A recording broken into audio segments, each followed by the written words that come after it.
Okay, so Westworld Season 4 Episode 6 sets up the penultimate episode with a couple of twists here and there. As always, the show is filled with Easter eggs that call back to earlier episodes, and throughout this video, we're going to be breaking them all down. We're also finally going to get the answer as to why so many of my subscribers are leaving. I'm just trying to get away from you. Anyway, we open in New York and see the first meeting of Frankie and Jay. At this point, the parasites have infected everyone, and the outliers like him have started to question the nature of their reality. Now, we saw this heavily throughout last week's episode with the rescue mission carried out by the rebels. Here we met Lindsay, who was seemingly saved by Jay, though we'll get into the truth of this later down the line. Now, they very much gave us the idea of how the outliers slowly realise that something is wrong with the world, and then the rebels have a short window to pull them out. I'm unsure how they learn about this, but they clearly have some way to monitor the park and all its systems. It might just be a case of them breaking their loops, which we now know are designed by Christina. Now Frankie approaches Jay and she brings up his brother Daniel. Turns out that he was an outlier too, who was taken away, and this memory was erased from his parents' minds. This is very similar to Maeve, who had the memory of her daughter removed after her loop was changed. However, like Maeve, Jay still has flashes of him, and because of this, it sets off several red flags in the park surveillance. Frankie takes him to her mother Uaid, who reveals that the drones are coming to shut him down. As they try to get out, the tower sounds off and everyone freezes, including a pair having a picnic. This reminded me a lot of the nightmare we heard from Maya about how the flies swarmed her when she was out with her family, and potentially this could be based off that. Children sit in their swings with rictus grins, and overall it's a creepy scene that's made even worse by the arrival of the drones. Clearly the flies that they work on must have hitched a ride, as we see one appear out of nowhere and attach itself to one of the rebels. Imagery of flies crawling across someone's face is something that's popped up before, and it happened with Dolores in Season 1, as well as Jim Navarro in this one. Uaid and Co make a break for it, and we see how the surroundings change for the rebels. Gone are the pristine and spotless cities, and instead they hide out in rundown homes with broken fences and destroyed trees. Lots of Matrix vibes here, with this being the real world, and the city being the simulation. Up the stairs we can also catch a graffiti tag that says "Free Free Will," which calls back to the same wording that was used outside Caleb's house.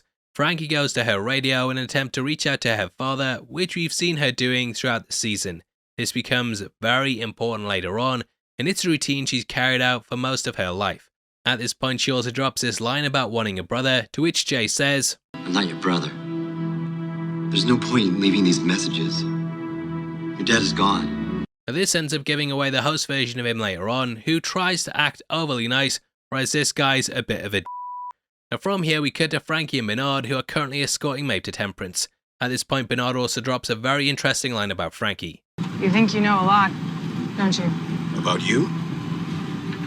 I never quite know what you'll do next. Now this means that she's truly an outlier, as it's impossible to predict what she's going to do. This was mirrored in Caleb during Season 3, and the reason that Serac basically had him reformatted is because Rehoboam was unable to predict his actions. Now with her being the child of an outlier, she isn't really in the system, as he was unpredictable, so therefore his offspring would be too. Potentially Rehoboam was used as part of the way to infect people with the parasites, and the outliers in that may also be carried over as outliers here. Now after the title sequence, we cut to a memory of Caleb and Frankie holding hands as they walk through a field together. We later see how this happy memory inspires the recreation of Caleb to push further than he's ever gone before. Now this idea of walking through a field holding hands with a daughter figure is of course something that's also been reflected in Maeve. We too have visions of her doing this in the recent entries, and the Sublime itself is also a golden field like what we have here. At this point though, Hale tells them to Wake up. This is something that she later repeats at the end, and it very much starts a new loop for her to study. Caleb. Wake up. Now this is revealed to be a game, which Caleb actually guesses instantly. Where the hell are we now? Playing another one of your games. Charlotte mocks him for constantly bringing up his daughter, and she says he's not the only person who lost someone. This is likely referring to the real Charlotte's child and ex in Season 3, who ended up being killed whilst she survived. She's desperate to know why so many of the hosts end their own lives when they come into contact with outliers, and it makes sense why she instructs them not to talk with those that become targets. However, Hope did, as did William, and slowly they seem to come to the realization that they don't find enjoyment in torturing humans. They're better than us and would also rather die than be at the mercy of Hale. It basically just says that they'd rather no longer exist than be stuck inside this prison of her making that chains both the humans and also the hosts. She wants to see if this can provide any insight, and as Caleb refuses to talk, she has to concoct this plan. She even plants the idea that Frankie is alive in his head, which sends him off on his quest. If you won't tell me, maybe your daughter will. Now the booth that they're in amongst the cylindrical structures is also very similar to the one that James Delos was stuck inside during the Fidelity test. There's further nods to this with a version of Caleb that's cut up his own face. During season 2, both Elsie and Bernard came across a variant of him that had scratched away at his face too, echoing the horror that we see here. Hale is also wearing all black, which is the same colour that William used to have on when he went to run through tests with Delos. As Hale exits the room, she presses a control panel with 278 written on it, which is a nice little detail as she brings 279 in at the end. Now she unfrosts the glass, and at this point we see the other Calebs. This hint towards how further along they are due to the quote-unquote hourglass and where the sand is in it. The more they deteriorate, the more they start to self-harm, and this system moves in a circular motion to place the oldest and newest in cases beside each other. Now Hale also self-harms throughout by scratching her arm. However, I don't think that this shows she's deteriorating, more so it's calling back to season 3 in which she used to do the same thing. The beat up Caleb then tells him how to escape, and he also hints to the other loops. I only know what I told me. Now Caleb discovers a needle in the hourglass that knocks him unconscious. The drone comes in and attempts to incinerate him, but he manages to escape. I'm guessing all this is what plays on the credit scene, namely how it ends. Similar to what we have here, we had several people inside cylinders that ended up burning, which I think this scene is meant to hint towards. In Caleb's dream, he recalls how he met Uwade, which is where Maeve left him. She realised that he'd found happiness, and Uwade is revealed to be his nurse. This was actually hinted at when Maeve dropped him off due to her fixing his drip. There's a great cut of the torch being cut with a creepy drone, and I'll be honest, I've woke up to worse. She tried to kill me too. You having that? Anyway, Caleb escapes through a vent in the floor, and it begins a game that's hinted towards due to an arrow being scratched on the metal. In the bottom he finds a burnt corpse along with ashes, which are the ones who weren't lucky enough to make it through this part. Cut to Temperance, which is now completely run down and covered in dust. This actually appeared as a vision to Bernard when he was in the Sublime, and other moments than that had the Hoover Dam servers hinting towards where his quest may be going. They pass a shop called the Oyster Bar, and if you cast your mind back to episode 4, this is actually where Maeve and Caleb led Charlotte past when they made a break for it. We can also catch the Butterfly Tavern in the background, and in Westworld this was called the Mariposa, which translates to butterfly. Now using the same service elevator that Maeve and co escaped out of, Bernard leads Frankie down into a hidden floor, which was used as a game itself. This was one of the main places that was used to create the super spreaders, and Bernard says that this place wasn't built to last. Hale and William had it thrown up to attract people, and rather than being something that could run for a long time, they used it as a front to enact their endgame. They find what I believe is the fake Hector, and pull out his pearl as a way to duplicate Maeve.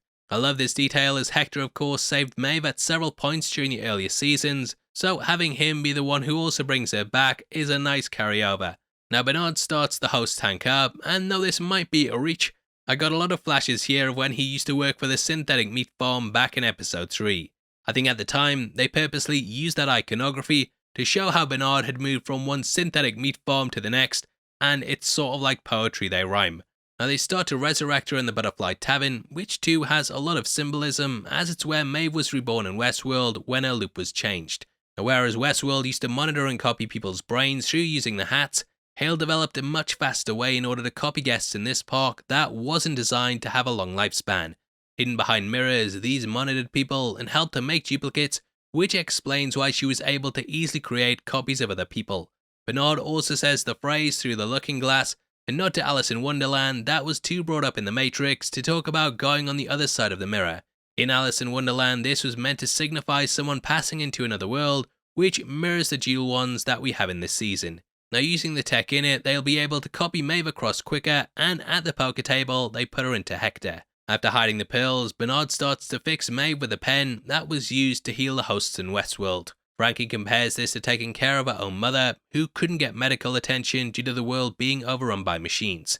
At this point, the rest of the group arrive in the dropship, similar to the one that Serac used to fly in. I couldn't see it for a while, but it's there if you look close enough.